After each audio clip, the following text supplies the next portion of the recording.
एक बार वक्त से लम्हा गिरा कहीं, ढूंढा तो दास्तां थी लम्हा कहीं नहीं। उन लम्हों में सैकड़ों कहानियां समेटे 2019 का साल विदा हो रहा है। इस साल के विदा होने के साथ सैकड़ों यादें हमारे जहन में पाबंद कर दी गई हैं और उन यादों को शायद कुछ लोग जिंदगी भर नहीं भूल पाएंगे। ऐसी ही कुछ यादों के साथ हम अपने सहयोगियों से बातचीत कर रहे हैं। फिलहाल हमारे साथ मौजूद हैं ओमकार आवामी के उर्दू डेस्क इंचार्ज आरिफ शजरजी।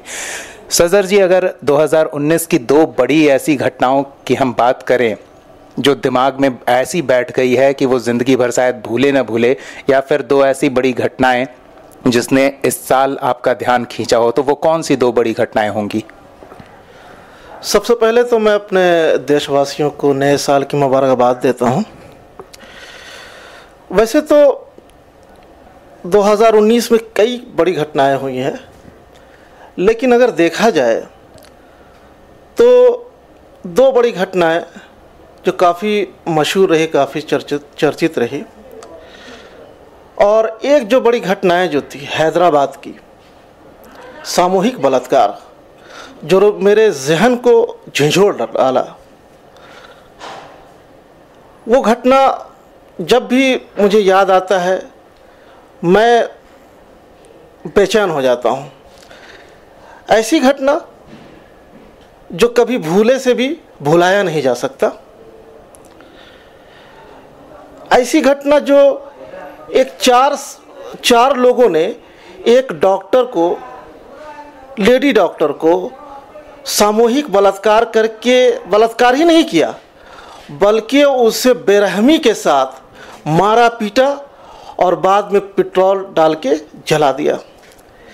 ये इंतहाई दर्दनाक घटना जब सामने आई तो लोग बेचैन हो उठे, और जब मेरे पास ये खबरें आई कि ऐसी घटना हुई है तो सबसे पहले तो मैं सकते में रह गया कि भाई ऐसा हुआ कैसे।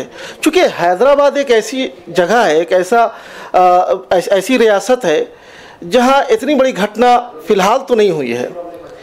ये सबसे बड़ी घटना कही जाएगी, और इससे पूरा वहाँ का जितने भी अवाम थे, जितने भी जनता थे, इसको लेकर काफ़ी बेचैन हुए और काफ़ी हल्ला हंगामा हुआ कि भाई उस रेपिस्ट को फ़ौरन गिरफ्तार किया जाए। हालांकि पुलिस ने बहुत तत्परता दिखाई और उन रेपिस्ट को गिरफ्तार किया, और गिरफ्तार करके उन्हें अपने कस्टडी में ले लिया। लेकिन जो घटना हुई, जो उस लड़की के साथ हुआ, वो किसी के साथ भी हो सकता था। वो घटना भूले से नहीं भुलाया जा सकता। लेकिन एक बात जो थी, वो अवाम जो है वहाँ कितनी बेचैन हो गई कि धरना मुजाहरा प्रदर्शन करने लगी कि उस आदमी को गिरफ्तार करो और उसे फांसी की सज़ा दी जाए। चूँकि उसे फांसी ही नहीं बल्कि बीच चौराहे पे ऐसे लड़कों को जिन्होंने रेप किया, उसे बीच चौराहे पे फांसी दी जाए ताकि और लोगों को सबक मिल सके कि भाई सबके साथ सब लड़कियां जाती हैं, सब बाहर जाती हैं, सब अकेली जाती हैं, तो इसका ये मतलब नहीं कि किसी के साथ रेप किया जाए और रेप के साथ साथ उसको जान से मार दिया जाए। बिल्कुल, पूरे देश में एक खौफ का माहौल हो गया था। घर वाले डरने लगे थे कि अपनी बेटियों को अकेले शाम ढलने के बाद कैसे बाहर भेजें, लेकिन इत्तेफाकन वो चारों पुलिस की गोली का शिकार हुए। कुछ ऐसे घटनाक्रम हुए कि आखिरकार उन्हें और देश को लगा कि उन्हें त्वरित इंसाफ मिल गया हो। उन आरोपियों के साथ अच्छा फैसला हुआ, जो पुलिस की गोली का वो शिकार हुए, ख़त्म हुए, अच्छा हुआ। तो ये एक ऐसी मानसिकता देखने को मिली देश भर में कि चलिए ठीक है, वो आरोपी थे, पुलिस की गोली का शिकार हो गया तो अच्छा हुआ। जी बिल्कुल, पुलिस ने जो किया वो, हालांकि कानून तो हाथ में लिया, लेकिन लेना नहीं चाहिए था, लेकिन किस हालात में लिया ये भी देखना पड़ेगा। इसलिए कि वो जब वहाँ स्पॉट में ले गए उन लोग को दिखाने के लिए कि भाई और भी सबूत फराहम करने के लिए, तो वो चारों ने पुलिस पर हमला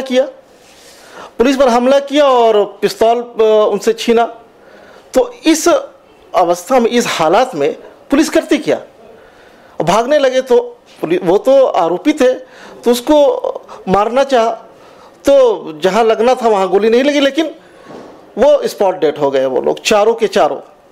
तो पुलिस ने अपना फ़र्ज़ वहाँ निभाया, लेकिन पुलिस को कम से कम वहाँ गिरफ्तार करना चाहिए था उन लोगों को, लेकिन ये कोशिश नाकाम हो गई, चूँकि अंधेरा भी था। पुलिस वो बात समझ नहीं पाई कि ये लोग ऐसा, अगर हम थोड़ी सी भी कोताही बरतेंगे तो ये लोग भाग जाएंगे, फरार हो जाएंगे, और फिर मुझ पर भी इल्ज़ाम आएगा कि भाई पुलिस ने इसको लेकर पूरे देश में काफ़ी राजनीति भी हुई।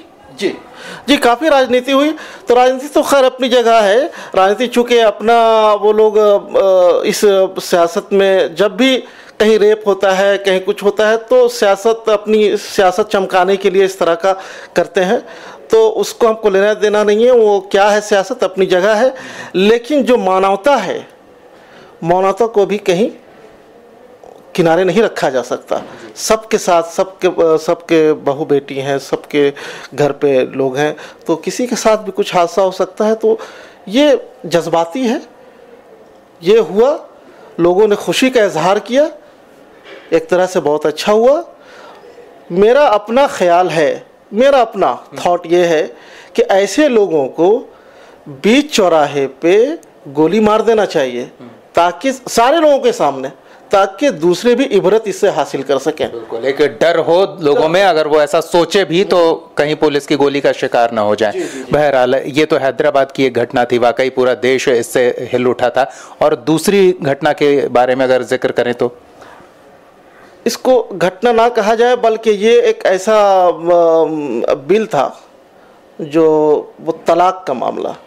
देखिए, इस साल सरकार ने जो है वो 3 बिल पास किए, जिसमें ट्रिपल तलाक, 370 और CAA, ये 3 बिल पार्लियामेंट राज्यसभा से पास हुए। मैं ट्रिपल तलाक के मुतालिक बात करूंगा। ट्रिपल तलाक पास हुआ, एक तरह से अच्छा हुआ। मेरी अपनी राय है कि ये अच्छा हुआ, चूँकि ट्रिपल तलाक हमारे कुरान और हदीस में ये कहीं नहीं लिखा है कि ट्रिपल तलाक एक साथ दे दिया जाए। तलाक बिद्दत जिसको तलाक बिद्दत है, ये एक साथ। कभी आपने सुना होगा, देखा होगा कि भाई किसी ने सऊदी अरब में है तो फ़ोन से कर दिया, 3 तलाक दे दिया तो 3 तलाक हो गया। अब बेचारी वो गरीब लड़की जिसको 3 तलाक दिया गया है, वो कहाँ जाएगी?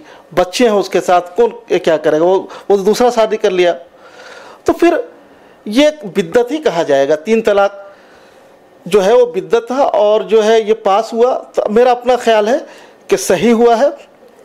हुजूर सल्लल्लाहु अलैहि वसल्लम ने, आपको मैं बता दूं कि हुजूर सल्लल्लाहु अलैहि वसल्लम ने भी इसको गैर आइनी करार दिया है, और ये 3 तलाक को तलाक बिद्दत कहा जाता है।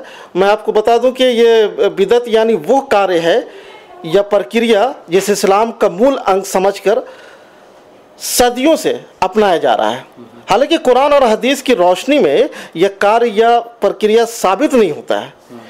और आपको मैं बता दूं कि जब कुरान और हदीस से कोई बात साबित नहीं होती है, तो फिर भी इसे इस्लाम समझकर अपनाना, मानना बिदअत ही कहा जाएगा। बिल्कुल। और सरकार के इस फैसले के समर्थन में जो बड़े बड़े मौलाना थे और मौलवी थे, वो भी यही हवाला दे रहे थे कि भाई ऐसा हमारे सल्लल्लाहु अलैहि वसल्लम ने कहीं जिक्र नहीं किया है। और कई मुस्लिम ऐसे देश हैं, सरकार की ये दलील थी कि कई इस्लामिक देशों में तलाक बिद्दत बैन है, तो फिर यहाँ क्यों इस्लाम का झंडा लेकर घूमने वाले अपनी राजनीतिक रोटी सेक रहे हैं और इसे बेवजह का मुद्दा बना रहे हैं। बिल्कुल बिल्कुल बिल्कुल, आपने वजह फरमाया।